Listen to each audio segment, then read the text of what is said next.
보통 이렇게 마이크를 연결하면 떠오르는데. 안 떠오르네.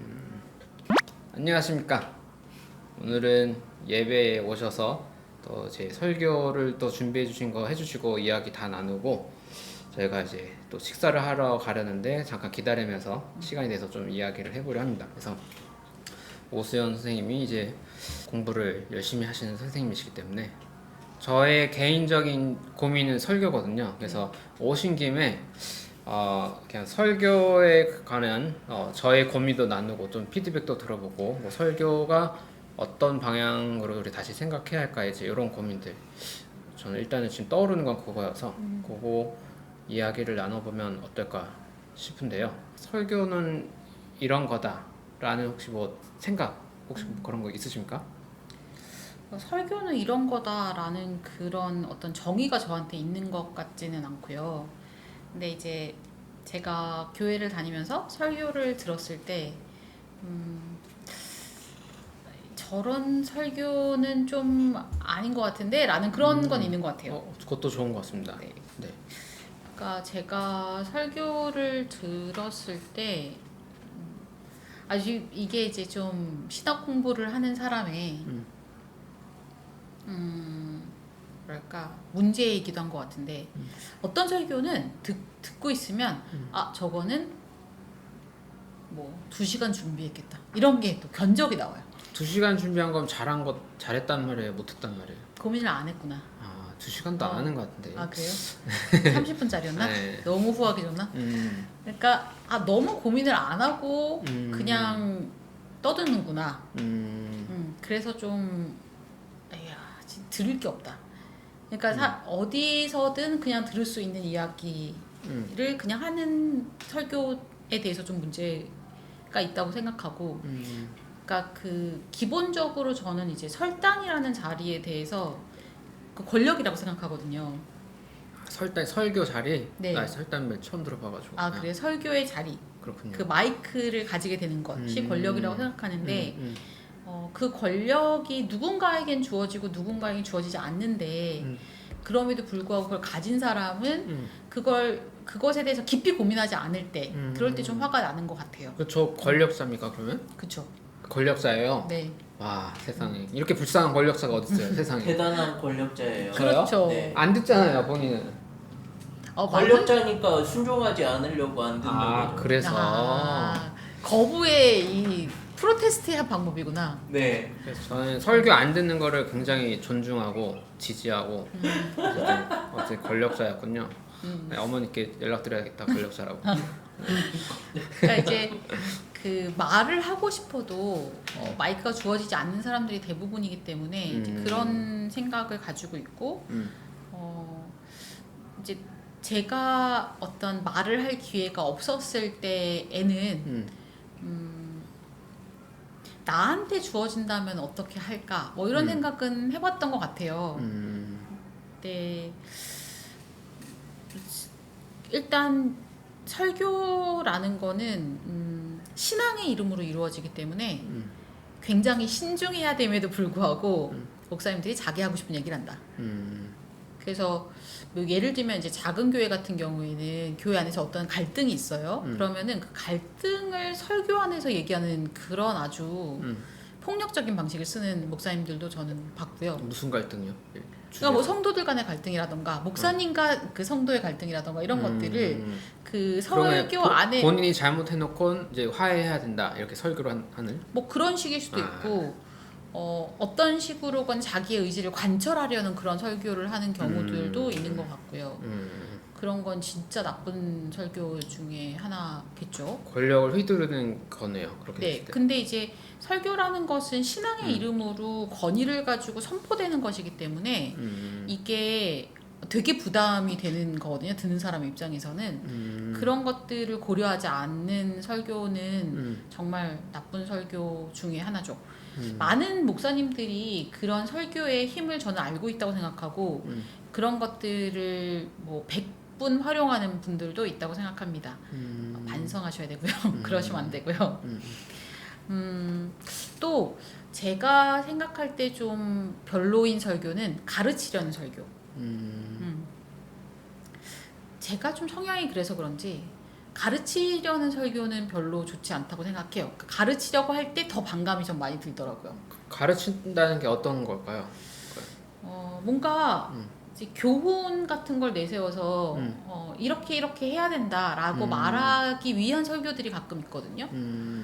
근데 그런 식의 설교는 좀 너무 올드하다고 느껴지기도 하고 요즘 사람들은 그렇게는 설득되지 않는 것. 그러니까 설교의 어떤 목적 중에 하나는 설득이라고 생각해요. 다르게 생각하게 만들고 다른 고민을 할 수 있게 만들고 이런 식의 설득의 목적이 분명 있다고 생각하지만 그 설득을 직접적으로 내가 이렇게 너 이렇게 해라 뭐 이런 거 있잖아요. 그런 거 하지 않나요, 목사님들이? 그쵸. 설교하다가 뭐 이렇게 막 그 웅변하듯이 뭐 이렇게 하기도 하고. 웅변학원 어렸을 때 다녔어서 아마. 근데 이게 조금 하다 보면 말을 안 듣는구나. 그렇게 하면 이제 어차피 그렇게 해봤자 의미가 없구나 알면은 그렇게 안 하게 될 텐데. 그래서 저도 이제 그런 욕구들이 있긴 한데 이렇게 합시다. 이런 걸 뭐 이렇게 해야 되지 않습니까? 이런 얘기를 하고 싶기도 한데 그게 설득력이 제가 설득이 잘 안 되기 때문에 그런 식의 그 화법이 그래서 그냥 이제 좀 진술을 저는 하려고 하는 편인 것 같아요. 진술? 그러니까 나는 이래 라는 식의 이야기로 하고 싶어요. 능력이 된다면. 또 근데 교훈이 좀 필요로 하기도 해요. 네, 맞아요. 성도분들이 그래서 난 어떻게 하라 할지 약간 감을 잡고 싶어 하시거든요.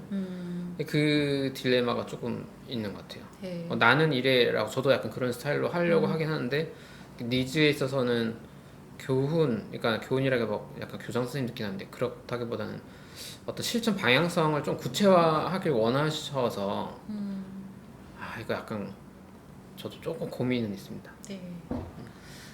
그러니까 그것도 저는 이제 능력이라고 생각하는 것 같아요. 그래서 제가 아까 말씀드렸던 것처럼 제가 능력이 된다면 그런 식으로 이제 메시지를 전달하고 싶지.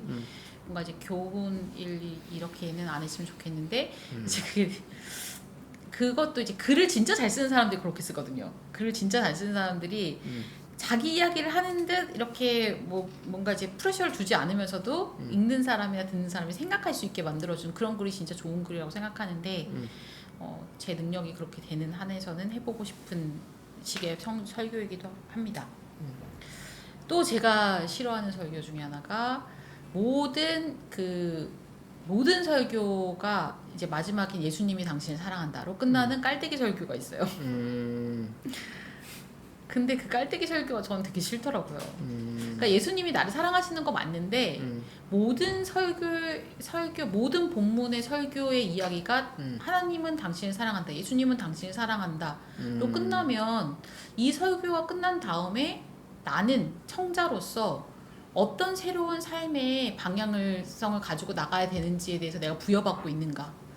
그러니까 뭔가 위로가 넘치는 위로만 있는 약간 위로도 있어야 된다고 저는 생각하지만 위로만 있는 설교는 싫은데 위로만 해주시는 설교도 있더라고요. 근데 너무 안전한 설교인 것 같아요. 그거는 그 신학교에서 살짝 배운 거 그런 거라서 이게 습관이 되는 건가? 결론은 뭐 예수님 어쩌고저쩌고 가라 이렇게 기독론적 설교 뭐 해가지고 막. 예. 근데 이게 이제 그 성도분들, 그러니까 설교를 들으시는 분들을 고객이라고 생각하면 진짜 괜찮은 마케팅 방식이긴 하거든요. 예수님은 당신을 사랑한다. 내가 막 마음 푸근해져가지고 집에 돌아가고 그 다음에 또 오고 뭐 헌금 열심히 하고. 근데 과연 이제 그 교회가 성도들을 고객이라고 생각했을 때 그리스도인은 그 성서가 말하는 그런 가치들을 구현해내는 도전을 받을 수 있는가? 그 정도가 아닌 것 같거든요. 그러니까 대부분의 그런 설교를 듣는 분들은 뭔가 그래 나도 그래도 괜찮게 살고 있어 라는 위안을 얻고 만족을 얻고 확신을 얻은 상태로 예배당을 나가는 것 같았어요. 근데 저는 매주 성도들이 와서 내가 지금 살고 있는 삶은 굉장히 아주 문제도 없고 괜찮은 삶이야 라고 확신하고 나서는 설교는 좋지 않은 설교라고 생각합니다. 좀 반성할 수 있는 설교가 필요하다고 생각하는 편입니다. 거꾸로 어떤 분들은 그러니까 너무 힘들어요 삶이. 너무 불안해요. 하나님에 대해서도 너무 모르겠어. 그래서 뭔가 좀 정리해주고 약간 그런 걸 원하는 분들도 있거든요. 그 이제 약간 저도 좀 고민은 되죠. 약간 네, 그런 맞아요. 분들에게 그러니까 맨날 새롭게 생각하기만 이제 한 것도 좀 맞아요. 그런 네. 면도 좀 있고. 맞아요. 저도 이제 동의하는데, 그러니까 제가 이런 설교를 진짜 싫어함에도 불구하고 언젠가 그 루터 교회에 예배를 들어간 적이 있는데 옛날 찬송을 부르면서 하나님은 나를 사랑하신다라는 그런 내용이 찬송이었거든요. 너무 좋더라고요. 너무 좋아. 그러니까 그 예배라는 거는 그런 어떤 그 내가 하나님에게서 잊혀지지 않았고 사랑받고 있고 케어받고 있다라는 그 느낌이나 어떤 그 깨달음이나 이런 것들을 받는 것도 굉장히 중요하다고 생각합니다. 근데 제가 그 문제의식을 느꼈던 그런 식의 이제 위로만 반복하는 그런 식의 설교는 그러니까 대부분 중산층을 타깃으로 하는 교회들이 그런 설교를 하는 것 같아요. 이게 되게 아이러니한 게 가난한 사람들이 모인 교회는 사회 문제를 얘기해. 위로가 필요한데. 그리고 그런 사람들은 그 설교에 대해서 설교를 듣고 내가 나가가지고 좀 더 나도 힘들지만 더 어려운 사람들을 도와주고 뭐 이런 식의 생각을 한다면 중산층이 대부분인 교회에서는 내가 지금 누리고 있는 삶은 너무 나에게 당연한 거고 하나님이 주신 축복이고 이 삶을 이렇게 유지하는 것은 아무 문제가 없다 기독교인으로서 뭐 이런 확신을 가지고 가는 경향이 있는 것 아닌가라는 의심을 품고 있습니다. 제가 이렇게 케이스 스터디를 여러 번 해본 것은 아니지만 그냥 이제 제가 그 부모님 다니는 교회에 갔을 때 느끼는 느낌이 약간 거기가 이제 약간 제가 생각할 땐 부유한 사람들이 많이 오는 곳인데 거기서는 이제 나가면서 이렇게 마음의 충만감을 얻고 사람들이 나갈 때가 많고 반대로 이제 좀 아까 말씀하신 것처럼 이렇게 개혁적인 교회들은 가난하고 교회도 가난하고 사람들도 가난한 경우가 되게 많은데 그런 교회들은 더 이렇게 푸시를 하고 이게 뭐죠? 빈익빈 부익부인가? 그러니까 이게 설교 대상까지 생각하면 좀 복잡해지는 것 같아요. 인생이 복잡하기 때문에. 맞아요. 근데 따뜻한 설교도 필요하다고 생각해요. 근데 저는 그냥 저의 사명, 그러니까 나에게 뭔가 그러니까 그 마이크가 주어진다면 나는 그런 설교는 하지 않아야겠다라고 생각하고 있거든요. 그러니까 그 마이크가 주어지는 기회 자체가 드물기 때문에 그 드문 기회에 들려지지 않았던 이야기를 해야 된다라는 부담을 제가 좀 가지고 있는 것 같아요. 그래서 어제 설교를 준비할 때도 요번 주 설교를 준비할 때 그게 되게 좀 큰 부담이 됐어요. 매주 하면은 좀 덜 부담될 텐데 매주 새롭게 할 수는 없기 때문에. 그렇죠. 매주 하면 이제 그러니까 매주 하면 안 될 것 같아요.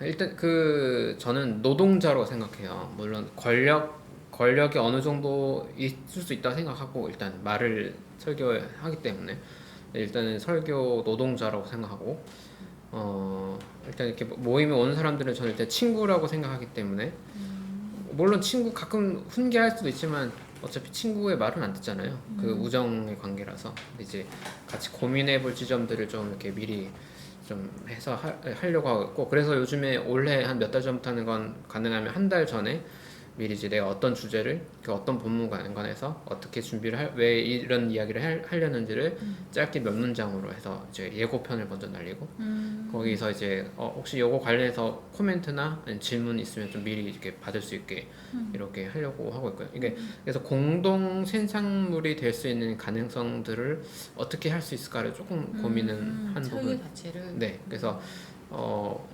노동자라고 생각하는 게 제가 어떤 주중에 어떤 공부를 하고 어떤 텍스트들을 보고 있는지 이런 걸 좀 공유하는 과정이기도 하고 그래서 설교할 때 너무 많은 참고문을 말하면 안 되지만 한번 또 너무 많이 말했다가 혼나가지고 헷갈린다고 그래서 제가 이제 가능한 어떤 학자의 어떤 이야기를 한번 가져온 건지 이렇게 얘기를 하는 게 제가 노동자라고 생각하기 때문에 좀 그런 부분이 있어요. 네. 그러니까 그 김동환 목사님의 설교도 좀 뭐랄까 그 평범한 설교는 아니잖아요. 약간 특이하잖아요. 저번에 그 마태복음 설교하실 때 그 뭐죠 루츠 책을 네. 이렇게 계속해서 언급을 하면서 네네네. 그런 식의 설교는 되게 드물죠. 그런 식의 설교가 판에 박힌 어떤 교훈으로 가기는 좀 힘든 것 같긴 해요. 그래서 이제 좋은 면도 있는데 제가 이제 그냥 뭐 설교에 대해서 아무거나 얘기해도 되는데 네네네. 그러니까 제가 요번 설교나 저번 설교에서 고민하고 있는 거는 이걸 어떻게 대중적 언어로 만들지인 것 같아요. 그러니까 제가 고민하고 있는 게 있는데 그것에 대해서 충분한 지식을 가지고 있다면 제가 전문가라면 그냥 제 생각에는 그걸 충분히 대중적 언어로 만들 능력도 같이 이렇게 성장이 될 텐데 지금은 뭐 훈련도 덜 돼 있고 생각은 있지만 그 생각은 대부분 이제 학문적 언어로 학자들의 말을 인용해서 그 글을 쓴 거기 때문에 그걸 대중적 언어로 옮길 때 고민이 많이 된다. 근데 이제 이게 대중적 언어로 옮겼을 때 이해시킬 수 있을 것인가, 그러니까 메시지가 전달될 것인가가 고민이 되게 되더라고요. 오늘 설교 같은 경우도 네 이게 이렇게 해가지고 이게 전달이 될까 이런 의문이 있긴 했거든요. 그러니까 이제 중간에 생략이 되게 많이 돼야 되니까 그런 뭐 제가 염려했던 대로 제가 전하고자 했던 메시지가 100% 전달되지는 못했을 것 같긴 해요. 예배 후 나눔 시간 이렇게 길게 대화하면서 이렇게 보충이 된 것 같은데 영상으로만 보면 조금 이제 전달이 덜 될 수 있겠다는 생각이 들어요. 네. 근데 이게 고수여도 어차피 안 될 것 같은 게 그 신학 교수들 중에 그렇게 대중적으로 하고 이렇게 하는 사람 제가 볼 때 별로 없는 것 같아요. 그래서 그냥 어차피 안 되는 거고 그냥 우리가 어떻게 설교한다는 거는 그 중간 매개자가 되는 거잖아요. 그 신학 동네에 있는 거. 그러니까 그거를 이렇게 계속하면서 전문성을 가져야 되는 게 아닐까라는 생각이 들고 이때 고민되는 건 이게 가르치려는 태도로 가지 않으려면 어떻게 해야 될까? 그리고 어쨌든 뭐 자본이란 말을 쓰면 신학 자본이 있는 거죠. 저희는 어쨌든 조금 더 시간을 많이 이렇게 쓰는 거니까.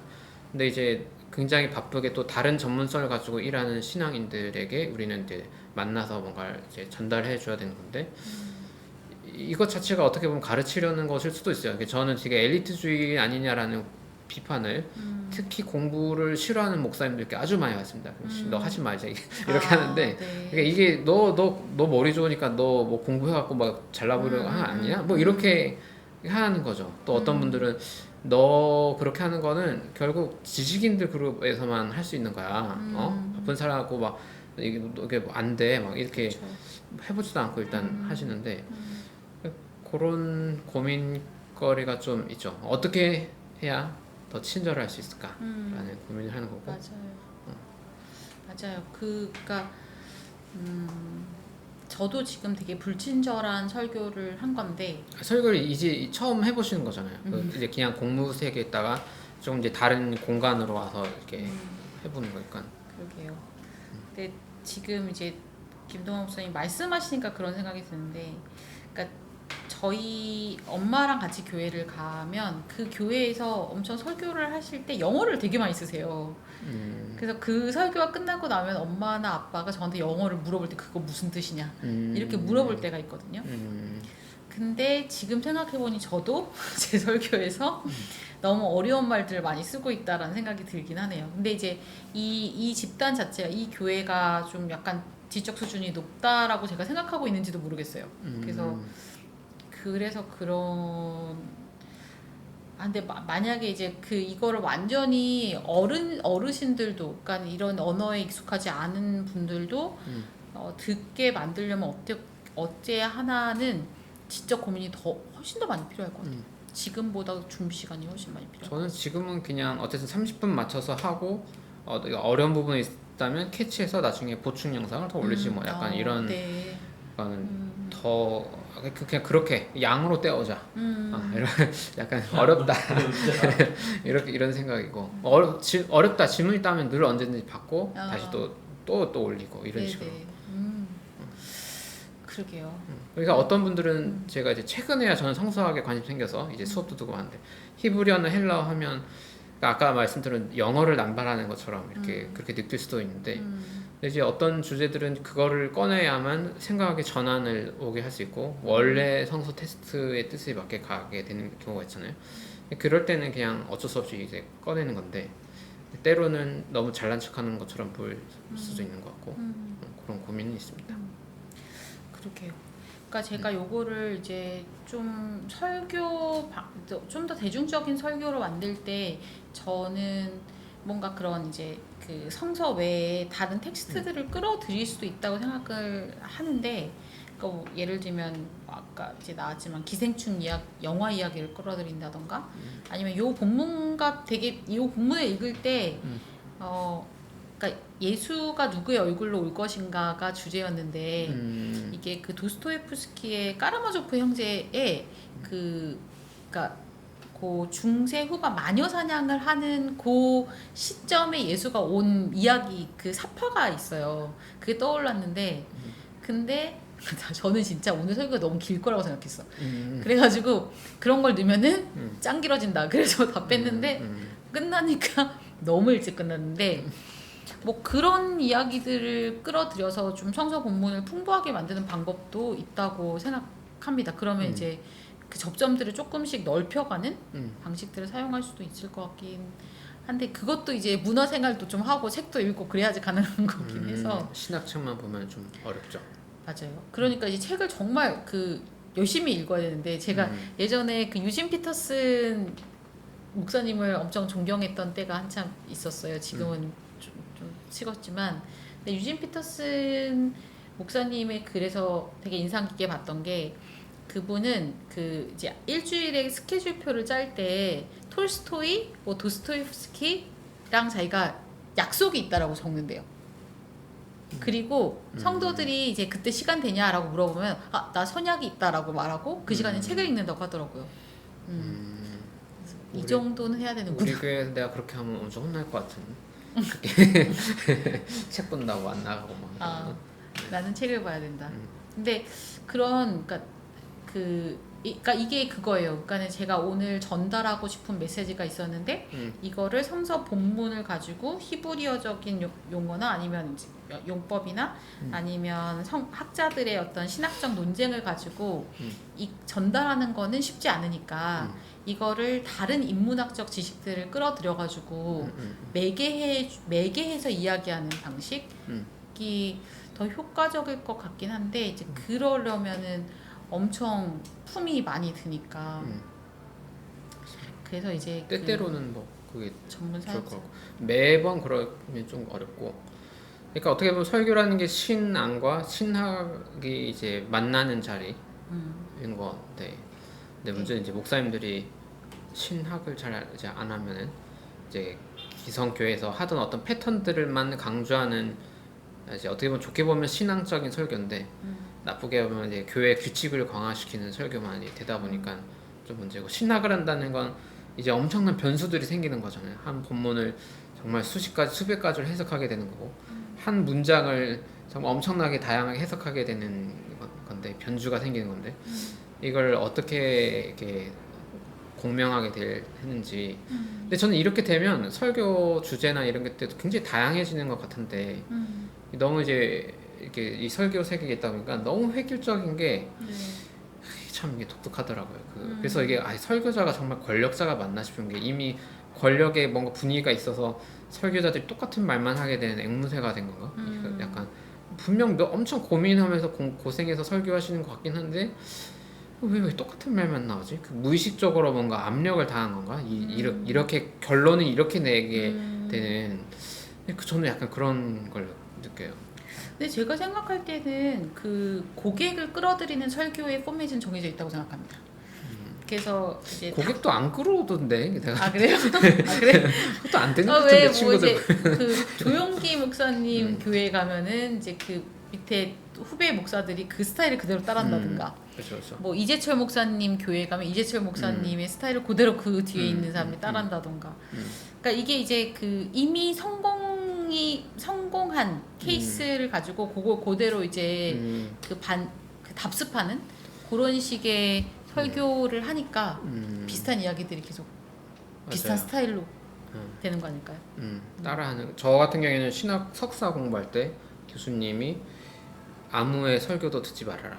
이게 저는 이제 저도 롤 모델을 찾고 싶어서 누구 봐야 되냐 할 때 그 누구의 설교도 듣지 말아라라는 말이 저에게 되게 와닿았고 그래서 설교 잘 안 듣고요. 그러다 보니까 제 스타일을 막 헤매면서 계속 찾아가는 것 같아요. 지금도 설교를 잘 안 들어요. 저도.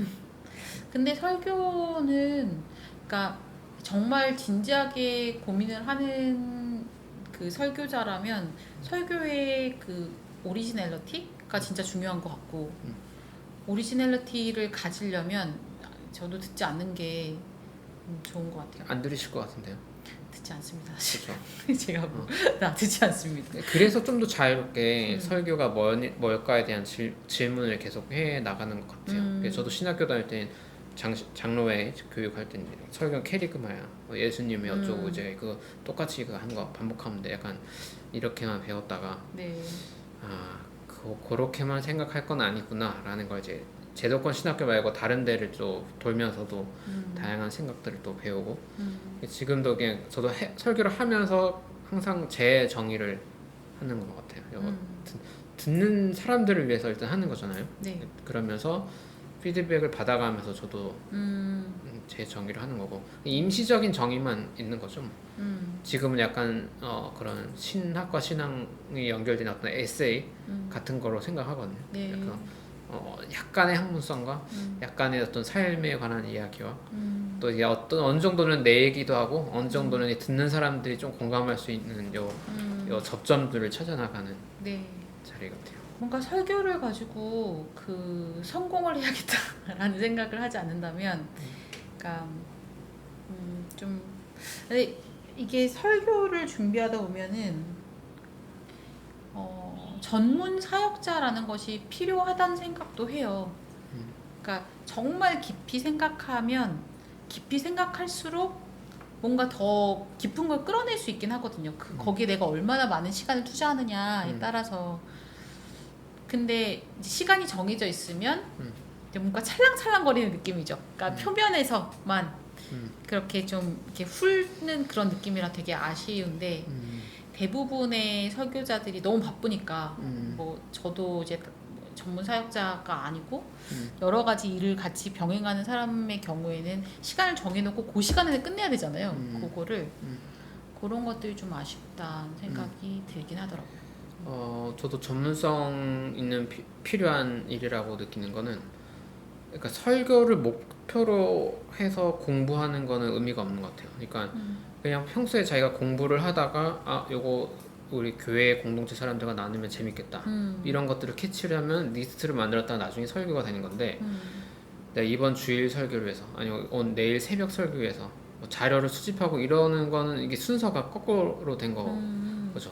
네. 설교를 위한 공부는 창의적일 수가 없고 평소에 이 책도 보고 저 책도 보고 아니면 뭐 영화도 보고 막 하다가 이렇게 창발적으로 나오면 이게 되는 건데 이게 친구 목사님 혹시 영상 볼지 모르겠지만 이게 순서가 거꾸로 돼가지고 재료만 빨리빨리 가져오려다 보니까 남이 했던 것만 반복하게 돼서 좀 문제가 생기는 것 같아요. 그러니까 제가 예전에 벌써 몇 년 전인데 그 매일 성경에 그 큐티를 쓴 적이 있었거든요. 근데 거기서 이제 그 본문을 정해줘요. 여기서부터 여기까지 며칠 분량을 이렇게 나눠가지고 써라 이렇게 정해주면 그 프로세스가 처음에는 그 성서 본문을 여러 개의 버전으로 읽어요. 여러 개의 버전으로 읽고 계속 그 성서 본문을 계속해서 생각하는 거예요. 계속 읽고. 그러고 나서 어느 정도 지나서 이제 주석을 보기 시작하거든요. 그러니까 그게 성서라는 본문 자체가 어떻게 생각하면 놀라운 문학 작품이기 때문에 그냥 볼 때마다 새로운 면이 있잖아요. 그 볼 때마다 새로운 면을 끌어내려면 들여다보고 있으면 좀 끌어내줘요. 사실 되게 신기하게도 처음에 안 보였던 게 그 다음에 보이고 그 다음에 안 보였던 게 또 보이고 이런 거라서, 그러니까 만약에 이제 저 같은 경우에는 내가 성서 본문을 정하면 그 성서 본문을 충분히 묵상할 시간이 나한테 주어졌을 경우에는 뭔가 새로운 것들을 끌어낼 수 있게 되는 것 같아요. 그러니까 뭐 오늘 제가 이제 레위기 그 본문 지금 뭐 그게 몇 장이었죠? 오늘요? 네. 오늘 24장 24장이었나? 네. 어딘지 몰라. 24장이었는데 그 24장도 처음부터 그렇게 나온 건 아니고 진짜 계속 들여다 보니까 그게 보이기 시작한 거거든요. 그러니까 막 며칠이고 그것만 생각하는 거죠. 그러면 그 본문이 말하고자 하는 게 안 보였던 게 보이고 안 들렸던 게 들리는 그런 경험들은 저는 계속 하는 것 같아서. 그러니까 요게 그러니까 저도 교회 분들도 충분히 설교할 수 있고 다 저도 기회 되면 좀 나누고 싶다고 했거든요. 꼭 주일 설교가 아니어도 뭐 평일에도 나눠도 되고 하는데 가끔 한 번 두 번을 이렇게 새롭게 보고 하는 거는 꼭 신학을 전공하지 않아도 자기 직업적 전문성이나 자기 경험이나 이런 자기 또 학문 분야가 또 다 다르잖아요. 섞어서 충분히 할 수 있는 것 같은데 설교자라고 하면 이게 고정적으로 새롭게 보는 걸 고정적으로 해야 되잖아요. 이때는 좀 전문성이 필요한 것 같아요. 그러니까 새롭게 볼 수 있는 옵션들이 많아야 돼가지고 기본적인 공부가 안 돼 있으면 좀 어려운 부분이 있지 않을까. 왜냐하면 대부분 사람들은 텍스트를 읽을 때 똑같은 해석만 하게 될 확률이 저는 좀 높다고 맞아요. 약간 네. 그 보거든요. 말씀도 맞아요. 그래서 저도 이제 제가 텍스트를 새롭게 읽게 되는 거는 뭔가 다른 사람이 한 30을 줘요. 이렇게 읽을 수도 있네. 그럼 이제 나머지 한 20 정도를 내가 섞고 그 다음에 이제 그 다른 뭐 어떤 요소들이 또 들어와서 조금 새로운 해석을 할 수 있게 되는 그런 거일 것 같긴 해요. 아무튼 설교라는 주제로 가져오는 이유는 결국 특히 개신교회는 일단 제가 만나는 그룹 안에서는 예배 예식보다는 설교를 개신교는 통하는지 뭐 이런 걸 보고 오는 사람들이 많아서 결국에는 이제 예배 예전으로는 캐톨릭이 쭉 밀고 가서 이렇게 해도 좋을 것 같고 개신교는 결국엔 설교 언어가 중요하다 보니까 결국에 설교가 다양한 교회가 나올 것 같다는 생각을 조금 하고 있어요. 네. 뭐 이건 나중에 생각 바뀔 수도 있는 부분인데 지금 상에서는 그러려다 보면 설교에 대한 정의가 목사님들마다 좀 다양했으면 좋겠고 네. 다양한 이야기가 흩어져야 성도분들도 다 다양하잖아요. 그럼 나는 이런 설교 코드가 맞으면 이렇게 모이면 되고 여기 맞으면 이렇게 모이면 되는데 이게 너무 획일적이니까 그래서 그 설교에 대한 정의조차도 제도권 신학교에서만 갇혀 있는 게 너무 좀 아쉬운 거죠. 네. 그래서 저는 정의도 자유롭게 풀어보고 좀 피드백 받아가면서 같이 찾아보고 그러면 좋겠다라는 생각을 하고 있습니다. 혹시 추가 뭐 마지막 뭐 있으십니까? 이제 마무리. 없는데요. 네. 저 설교에 대해서 많이 배웠습니다. 네, 오늘 좋은 설교 감사드립니다. 감사드립니다. 네, 일단 이렇게 마치도록 하겠습니다. 네.